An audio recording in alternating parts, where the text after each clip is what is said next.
Jadi saya pun tak faham bersatu ni, anak dia pun dia pukul, anak kita PAS pun dia pukul.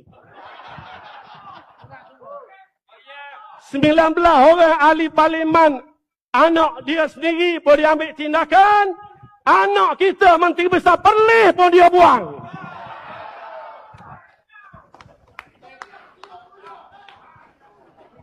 Jadi macam mana kita boleh duduk sekali dengan parti yang sikapnya sebegini? Betul atau tidak?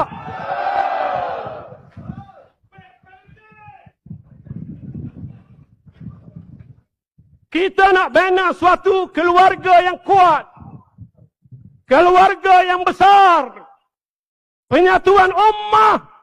Tapi bila ada parti-parti yang sanggup bersama-sama dengan kita, orang nak datang ke rumah kita, dia pula halang. Macam mana kita sebagai ketua keluarga, bila orang nak datang bertamu, bersatu halang, kita rasa malu. Sebab tu yang kita bercerai. Tindakan yang kita buat ni, saya rasa betul atau tidak? Memang saya kata betul lama dah. Cuma nak dengar jawapan daripada tuan-tuan saja.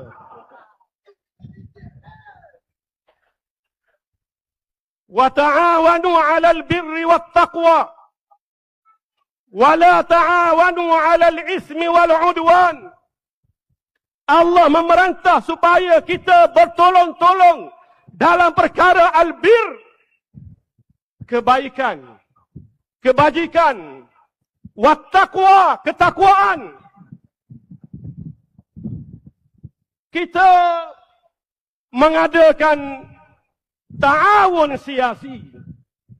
Ta'awun makna kerjasama dengan parti-parti politik dalam perikatan nasional. Dan kita nak ianya terbuka untuk semua golongan. Sama ada golongan yang mempunyai penyokong yang ramai ataupun tidak mempunyai penyokong yang agak ramai. Tetapi bila banyak kumpulan bersama-sama dengan kita, kita boleh bina kekuatan untuk kita menawan Putrajaya, tuan-tuan.